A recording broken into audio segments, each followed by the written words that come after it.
ଯାହାହେଲେ ମାର୍ଗଶିର ମାସ ଗୁରୁବାର, ତେଣୁକରି ଲୋକଙ୍କର ଏଇଟା ଆପଣଙ୍କର ପାଳିବେ ପଞ୍ଚୁକ 5 ଦିନ ମାସ, କାର୍ତ୍ତିକ ମାସ ବି ବନ୍ଦ ରହିକି ରହିଥିଲା।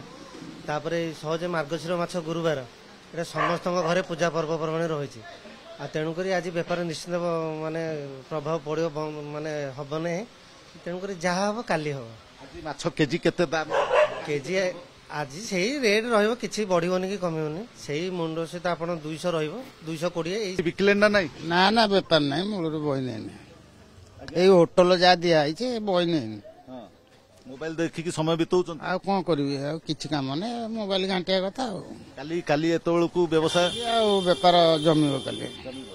ଆଜି ମାଛ କେଜି କେତେ ଟଙ୍କା ବିକୁଛନ୍ତି, କାଲି କେତେ ବିକିବେ? ଆଜି 180 ବିକ୍ରି ହଉଛି, କାଲି 200 ବିକ୍ରି ହବ। ଆଉ ହଁ 200 ଉପରେ ହବ ନା, ଯାହାହେଲେ ବି 200 ରୁ କମ ଆସିବନି। କାର୍ତ୍ତିକ ମାସ ସାରା କଣ ମାନ୍ଦା ଥିଲା? ନା କାର୍ତ୍ତିକ ମାସ ଭଲ ଚାଲିଥିଲା, ଏବେ ମାନ୍ଦା।